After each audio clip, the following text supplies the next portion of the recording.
আজই ডাউনলোড করুন আর এনজয় করুন আপনার পছন্দের শো। আজকে আমি বলছি, আপনার মতন একজন মানুষকে বিয়ে করা আমার পক্ষে সম্ভব নয়। ডক্টর আদিদেব মেহেরি আমার সাথে যা যা করছেন সেগুলো একটাও নর্মাল নয়, আর আমার এর বিচার চাই।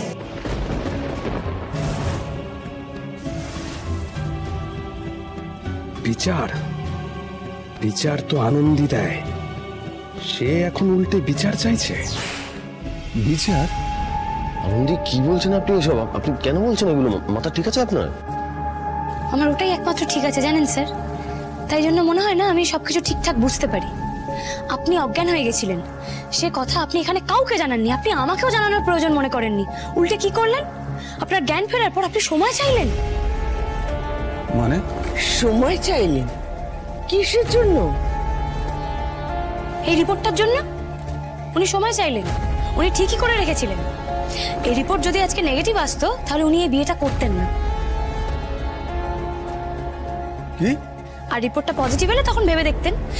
সেজন্য উনি আবার আমার কাছ থেকে একদিন সময়ও চেয়েছিলেন জানো। অবশ্যই একদিনের সময় চাওয়ার ব্যাপারটা আমি আর মা ছাড়া কেউ জানতোও না। আমি তো জানতাম না আদি কিসের জন্য সময় চেয়েছে। আমার মনের ভেতরটাতে যে কিরকম তোলপাড় হচ্ছিল সে শুধু আমি জানি। সারাটা রাত আমি না দু চোখের পাতা এক করতে পারিনি জানিস তো। আর তার থেকেও বেশি টেনশন করেছে এই মানুষটা। আমার কথাটা একটিবার শুনুন, একবার শুনুন আমার কথা। কেন শুনবো বলুন তো আপনার কথা? আপনি তার আগে আমার একটা কথার উত্তর দিন তো। আপনি জানেন কাছের মানুষ বা আপনজন বলতে কাকে বোঝায়, বা কাছের মানুষটা কখন আপনজন হয়?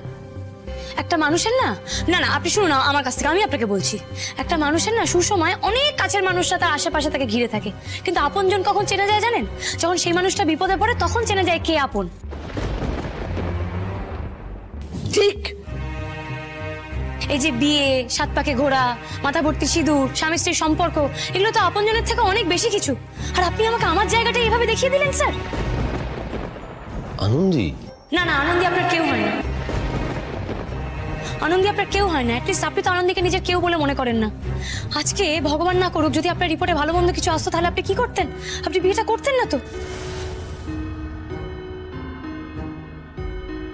একবার ভেবে দেখেছেন স্যার, এর উল্টোটাও তো হতে পারতো।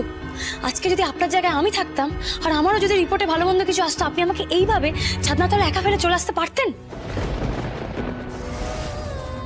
হ্যাঁ, তাহলে আপনি ভাবলেন কি করে যে আমি আপনার এই দুর্দিনে আপনাকে ফেলে চলে আসবো? না না, একদমই না। আপনার বিপদের সময় আমি আপনাকে একা ফেলে রেখে কখনোই চলে যেতে পারবো না।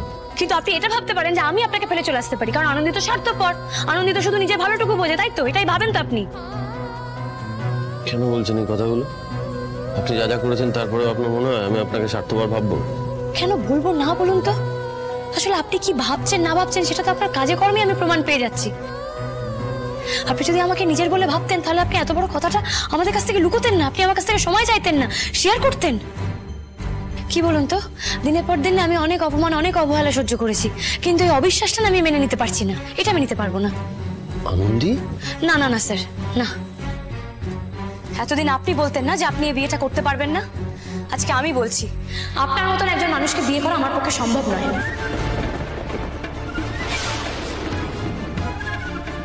দিদি ভাই, দিদি ভাই, ও দিদি ভাই শোন না। আরে দাদু ভাই, এটা তুই কি করলি বল দেখি?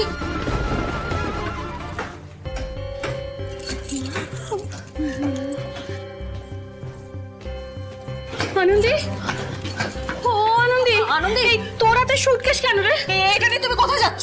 হ্যাঁ দিদি ভাই, আনন্দী, ও মা। আমি একটা কথা বলে দিচ্ছি, আনন্দী এই বাড়ি থেকে বেরিয়ে গেলে এই বাড়ির কখনো ভালো হবে না। কেন ব্যাগড়া দিচ্ছ কাকুমণি? আমার পথের কাঁটা নিজে থেকে সরতে চাইলে সরে যাক না। ও কি এমনি এমনি থাকবে নাকি? আর আমিও চাই না যে দিদি ভাই থাকুক। আমার দিদি ভাই বিচার চেয়েছে, বলি সবাই তোমরা বিচার দিয়েছ?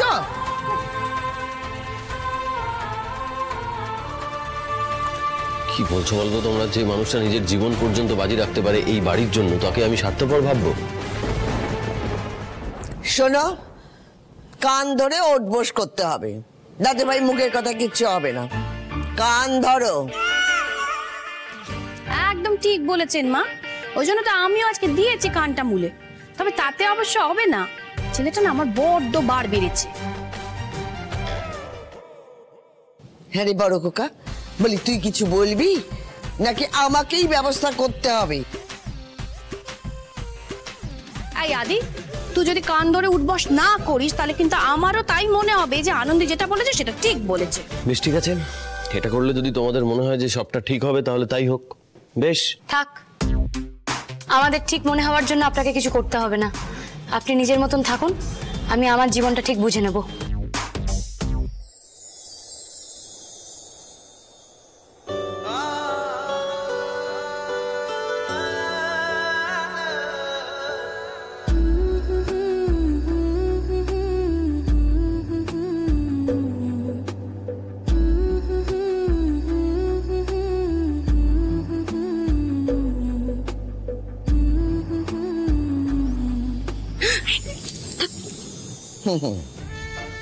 যেমন বুনোল তেমনি বাবা তেঁতুল। কি ভেবেছিলে দাদু ভাই, তুমি একাই রাজা, আমরা সব প্রজা? বিয়েটা হতে দিন, এক জন্ম না 7 জন্ম একসঙ্গে থাকবো। করবেন আমাকে বিয়ে?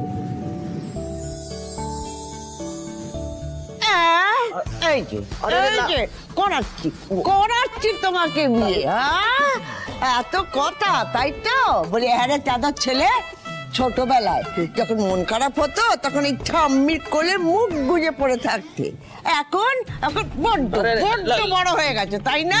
আর ঠাম্মির কোলটা ছোট হয়ে গেছে। দেখুন না, যে ছেলে কদিন আগে অব্দিও আমাকে চোখে আড়াতো, এখন সেই ছেলে অজ্ঞান হয়ে পড়ে থাকলেও মা জানতে পারে না।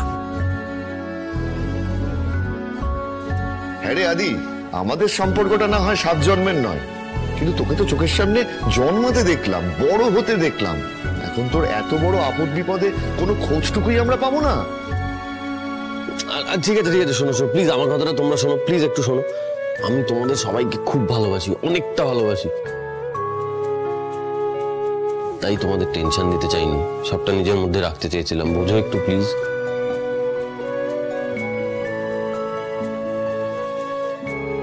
যেদিন তুমি একলা হবে সেদিন হাজার চেষ্টা করলেও এই সমস্ত মানুষগুলোকে কাছে পাবে না।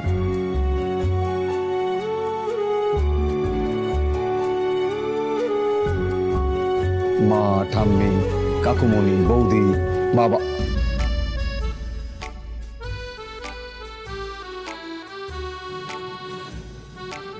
কাজটা তুমি ভালো করোনি আদি।